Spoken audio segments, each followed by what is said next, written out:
Assalamualaikum warahmatullahi wabarakatuh. Perkenalkan, nama saya Muhammad Dilan Anggara Alfairus dari Universitas Maulana Malik Ibrahim Malang, dari Prodi Sastra Inggris dengan NIM 2303021100051. Di sini saya akan mempresentasikan tentang Pancasila yang sah dan benar serta Undang-Undang Dasar 1945. Jadi yang pertama yakni Pancasila. Pancasila adalah dasar negara Indonesia. Nama ini terdiri dari dua bahasa Sanskerta, yakni Panca yang artinya lima, dan sila yakni berprinsip atau asas. Pancasila merupakan rumusan dan pedoman hidup berbangsa dan bernegara bagi seluruh rakyat Indonesia. 5 ideologi utama penyusun Pancasila merupakan 5 sila Pancasila yang berbunyi: 1. Ketuhanan yang Maha Esa. 2. Kemanusiaan yang adil dan beradab. 3. Persatuan Indonesia. 4. Kerakyatan yang dipimpin oleh hikmat kebijaksanaan dalam permusyawaratan perwakilan. 5. Keadilan sosial bagi seluruh rakyat Indonesia. Sekalipun terjadi perubahan dalam 5 ideologi Pancasila ini yang berlangsung dalam beberapa tahap selama masa perumusan Pancasila pada tahun 1945, dan tanggal 1 Juni diperingati bersama sebagai hari lahirnya Pancasila. Oke, yang kedua yakni sejarah Pancasila. Sejarah lahirnya Pancasila berawal dari kekalahan Jepang pada Perang Pasifik tahun 1945. Menyadari kekalahan sudah di depan mata, Jepang berusaha menarik simpati rakyat Indonesia dengan menjanjikan kemerdekaan dan membentuk sebuah lembaga guna mempersiapkan kemerdekaan Indonesia. Pada tanggal 29 April 1945, Dokuritsu Junbisho Sakai atau Badan Penyelidik Usaha-Usaha Persiapan Kemerdekaan Indonesia yang disebut atau dikenal sebagai BPUPKI resmi dibentuk. Dalam sejarahnya, BPUPKI menjalankan sidang pertamanya secara resmi pada tanggal 29 Mei 1 Juni 1945.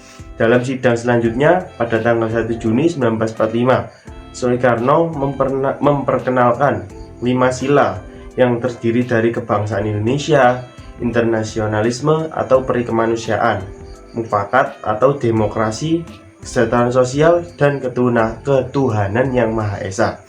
Momen ini menjadi momen pertama di mana Pancasila diperkenalkan. BPUPKI langsung membentuk Panitia 9 untuk merumuskan lebih rinci tentang rumusan Pancasila sebagai dasar negara.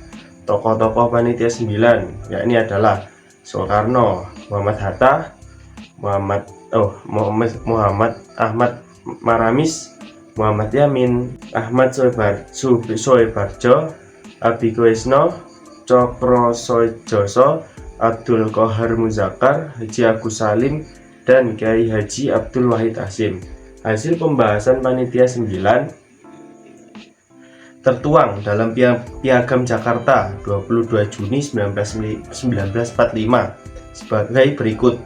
1. Ketuhanan dengan kewajiban menjalankan syariat Islam bagi pemeluk-pemeluknya.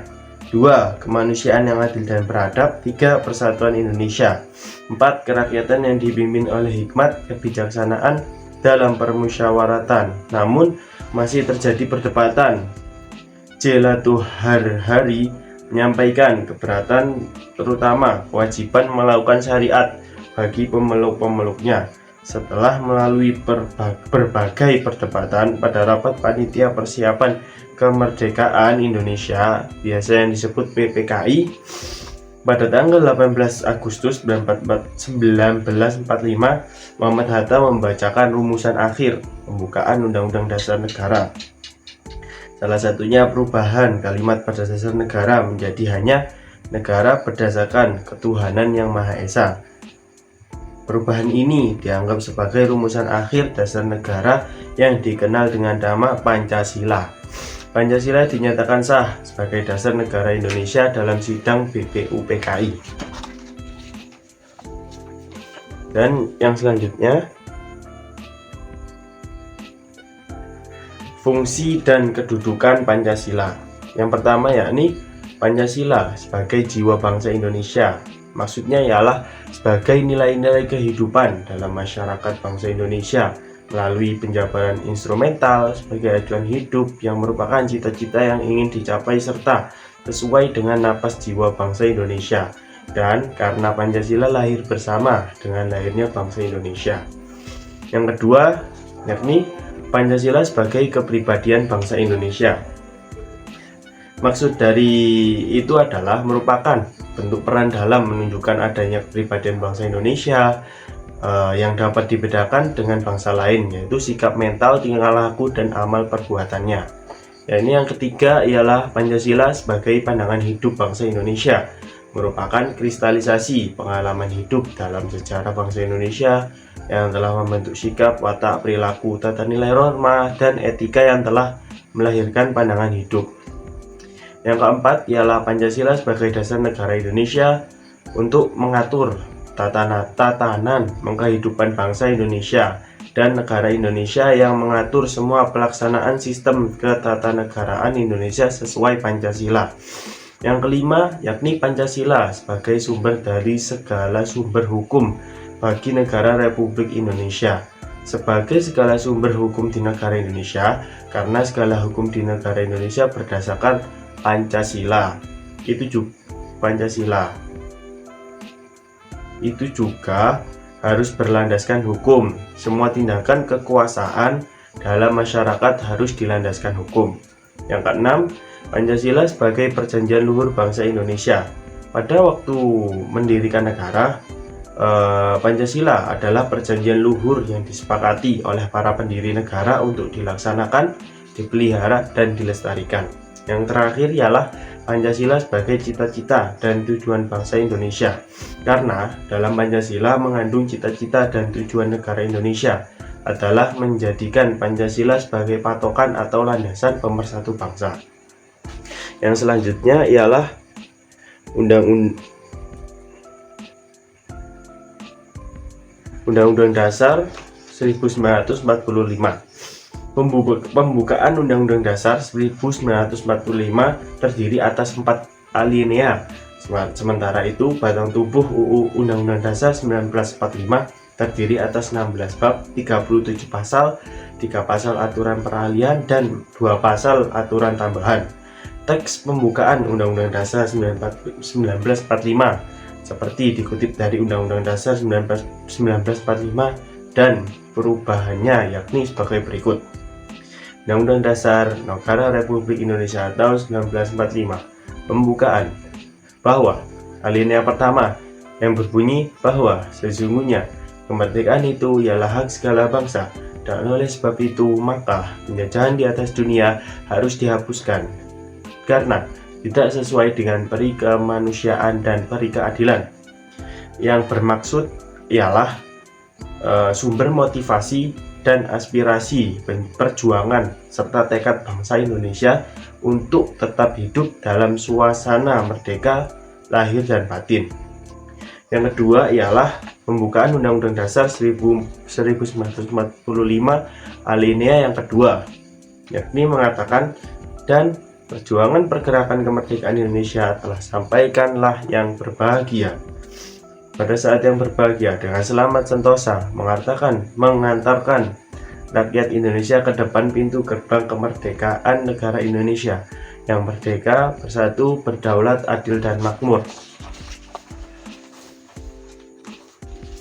Maksudnya dari alinea Undang-Undang Dasar 1945 yang kedua ini adalah bercita-cita hukum dan moral dalam lingkup nasional dan lingkup internasional. Pembukaan Undang-Undang Dasar 1945 alinea ketiga berbunyi, atas berkat rahmat Allah yang Maha Kuasa dan dengan didorongkan oleh keinginan luhur supaya berkehidupan kebangsaan yang bebas, maka rakyat Indonesia menyatakan dengan ini kemerdekaannya. Maksud dari Undang-Undang Dasar 1945 alinea ketiga ialah bernilai universal, yang artinya dijunjung tinggi oleh bangsa-bangsa di seluruh dunia.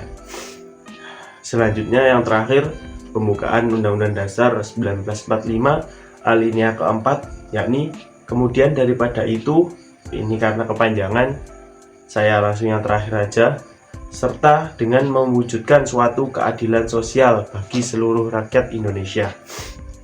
Maksud dari Undang-Undang Dasar 1945 alinea keempat atau yang terakhir ialah bernilai lestari, artinya mampu menampung dinamika masyarakat dan tetap menjadi landasan perjuangan bangsa dan negara. Pembukaan Undang-Undang Dasar 1945 merupakan wujud tekad bangsa Indonesia untuk mencapai tujuan nasional. Dikutip dari Explore, buku siswa pendidikan Pancasila dan Kewarganegaraan untuk SMP atau MTS kelas 9 oleh Sri Untari dan Ginawan Rianto. Pembukaan Undang-Undang Dasar 1945 mengandung nilai-nilai yang dijunjung tinggi bangsa Indonesia yang diyakini mampu menampung dinamika masyarakat dan menjadi landasan perjuangan bangsa dan negara. Oke, dan yang terakhir yakni